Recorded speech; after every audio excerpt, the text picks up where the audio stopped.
ओम गणपते नमः। सभी श्रोताओं को नमस्कार। आपका स्वागत है आपके अपने चैनल शीला भक्ति में। आज आप सुनेंगे कर्माबाई की कथा।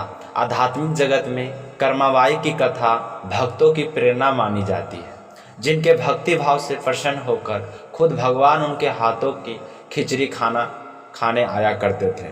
तो आज इसी कथा को हम पूरे विस्तार से सुनेंगे। शीला भक्ति चैनल पर प्रस्तुत कहानियाँ आपको कैसी लगती है कमेंट करके ज़रूर बताना, और इस चैनल को सब्सक्राइब करके शीला भक्ति परिवार को खूब बड़ा करना। बोलो भगवान गणेश की जय हो।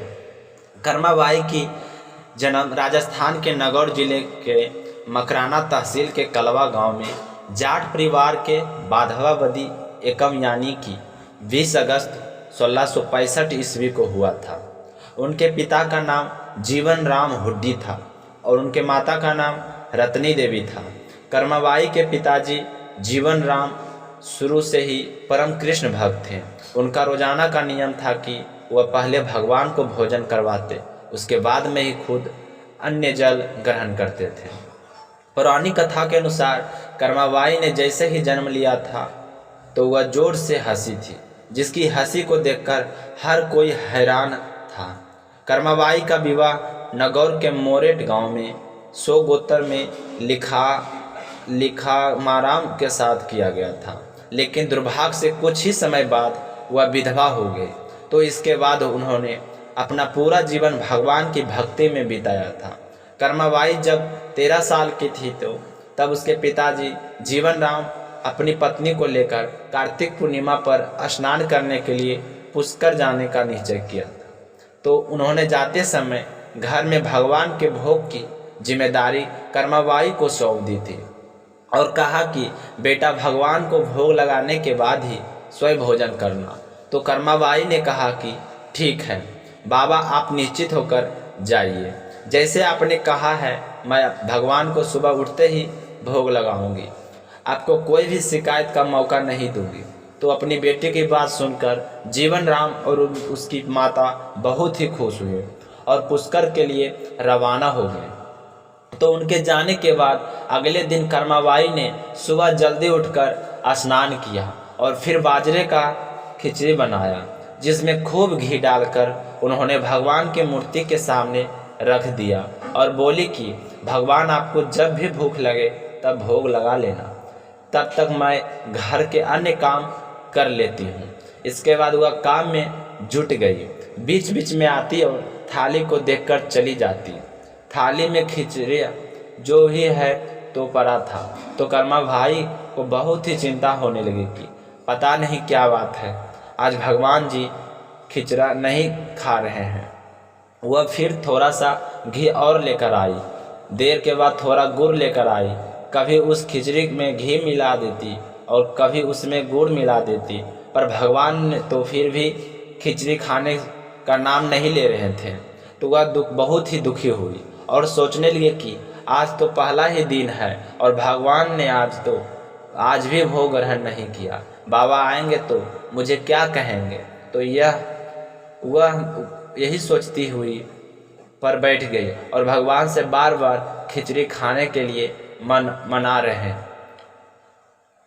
लगी और कहने लगी कि हे प्रभु, आप भोग लगा लीजिए।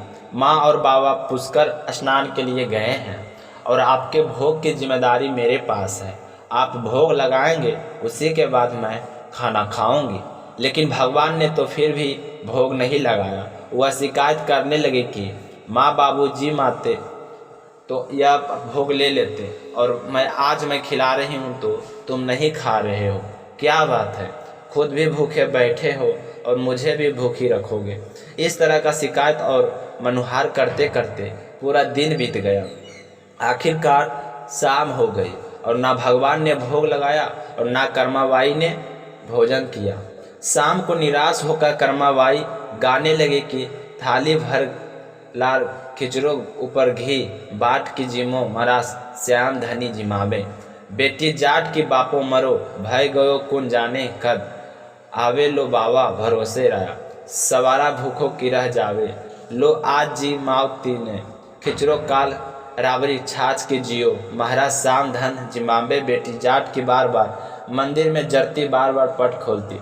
जी मैं किया कोनी सवारा करहीम छिटूर। संगीत सुनकर कर्मा ने अपनी ओढ़नी से कृष्ण भगवान की मूर्ति के आगे पर्दा कर दिया, जिसके बाद भगवान ने श्री कृष्ण ने पूरी खिचड़ी खा ली।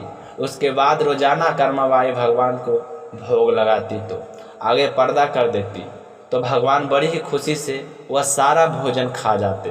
तो कर्मा भाई रोजाना खूब सारा भोग बनाते और भगवान को बड़े ही प्रेम पूर्वक भोग लगाती। तो जब कर्माबाई माता पिता पुष्कर से स्नान करके लौटे तो उन्होंने देखा कि घर में तो गुड़ घी और अनाज की कमी हो गई। तो उन्होंने अपनी बेटी से पूछा कि बेटी तुम तो सारा अनाज गुड़ और घी खत्म कर दिया, ऐसा क्या करती थी? तो कर्माबाई ने सारी बात बता दी। तो उसके माँ बाबूजी को विश्वास नहीं हुआ। अगले दिन उसके पिताजी ने कहा बेटा आज का भोग तुम तैयार करके लगा देना, मैं तो बहुत थका हुआ हूँ, कल से मैं भोग लगाऊंगा। तो उसने कहा ठीक है बाबा। तो उसने तो रोजाना की तरह खूब सारी खिचड़ी बनाई और बनाकर भगवान श्री कृष्ण के आगे रखकर पर्दा कर दिया। तो उसके माँ बाबूजी छुपकर यह सब कुछ देख रहे थे। तो कृष्ण कन्हैया ने रोजाना की तरह कर्माबाई की मांग रखने के लिए वह सारी खिचड़ी खत्म कर डाली। तो यह देखकर उसके माँ बाबूजी बहुत ही खुश हुए। तो उसके बाद तो यह बात पूरे गांव में फैल गई और जल्द ही कर्माबाई पूरे जगत में विख्यात हो गई। इसके बाद कर्माबाई का पूरा जीवन कृष्ण भक्ति में बीता। जब उसके माँ बाप बूढ़े हो चले और उनकी मृत्यु हो गई तो कर्माबाई अपना निवास स्थान छोड़कर जगन्नाथ की नगरी पुरी चली गई। तो कहा जाता है कि वहाँ एक थे भगवान जगन्नाथ जो कृष्ण जी के ही स्वरूप है। वह बालक का रूप धारण करके रोजाना कर्माबाई के घर आते थे और सुबह सुबह खिचड़ी खाने के बाद वह वापस जगन्नाथ मंदिर में चले जाया करते थे। तो कर्माबाई वह वहाँ रोजाना सुबह जल्दी उठती और सबसे पहले खिचड़ी बनाती, बाकी सारे काम बाद में करती। तो भगवान सुबह सुबह आते, भोग लगाते और फिर मंदिर में चले जाते। तो यह तो एक समय की बात है, एक महात्मा कर्माबाई के घर आया। तो उन्होंने देखा कि कर्माबाई सुबह उठते ही सबसे पहले खिचड़ी बनाई और उसके बाद में घर का कार्य करती। तो यह देखकर साधु नाराज हो गया और कहने लगा कि माताजी आप क्या कर रही है? भगवान का भोग लगाना है तो सबसे पहले नहा धोकर पूजा करो, फिर रसोई घर की सफाई करो, उसके बाद में भोग तैयार करना चाहिए। तो कर्माबाई कहने लगी कि क्या करूं महाराज, यह पूरा संसार जिस भगवान की पूजा अर्चना कर रहा होता है तो भगवान को तो उसी समय भूखे हो जाते हैं। तो मैं उनके लिए सारे काम छोड़कर पहले खिचड़ी बनाती हूँ। तो वो खिचड़ी खाकर मंदिर चले जाते हैं, फिर सारे उनकी पूजा पाठ करते हैं।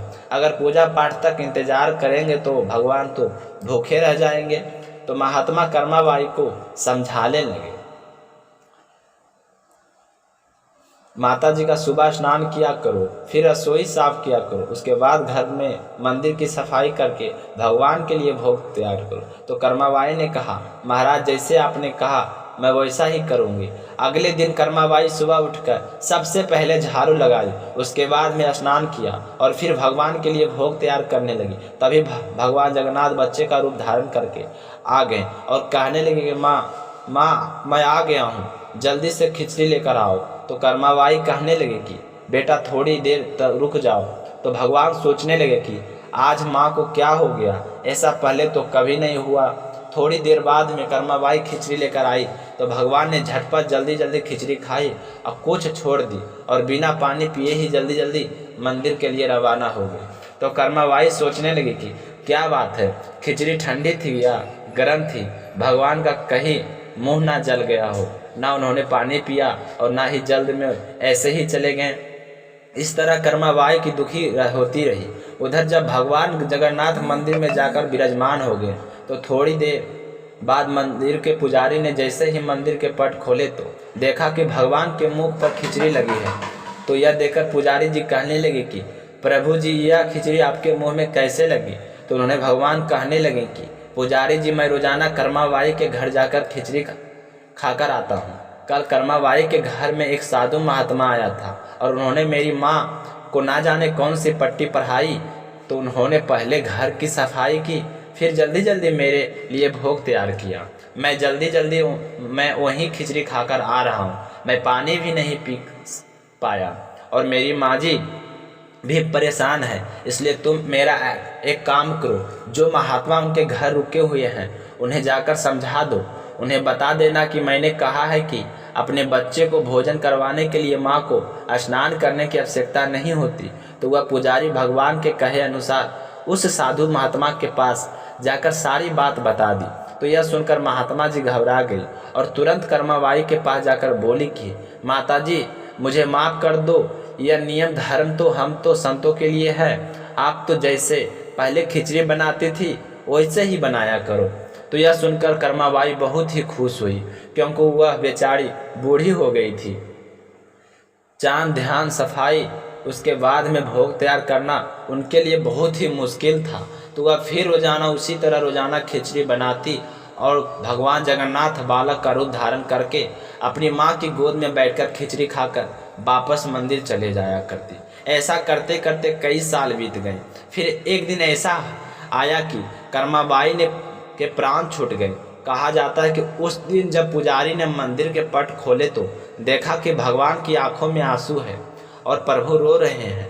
तो पुजारी ना हो रोने के कारण पूछा तो भगवान बोले कि पुजारी जी, आज मेरी माँ कर्माबाई इस संसार में थी तो मुझे भूखा नहीं रहना पड़ता था। अब मुझे खिचड़ी का भोग कौन लगाएगा?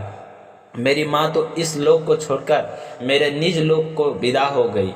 अब मुझे खिचड़ी बनाकर कौन खिलाएगा? तो पुजारी जी ने कहा कि प्रभु जी, आपसे वादा करता हूँ कि आपको माँ की कमी महसूस नहीं होने दूंगा। आज के बाद सबसे पहले आपको खिचड़ी का भोग लगाया जाएगा। कहा जाता है उसी दिन से भगवान जगन्नाथ को सबसे पहले खिचड़ी का भोग लगाया जाता है। इस तरह कर्माबाई का पूरा जीवन कृष्ण भक्ति में बीता। सावन 1991 यानी कि 1934 में ईस्वी में वह हमेशा के लिए ईश्वर में लीन हो गई। बोलो भगवान जगन्नाथ की जय हो। तो कर्माबाई की यह कथा आपको कैसी लगी?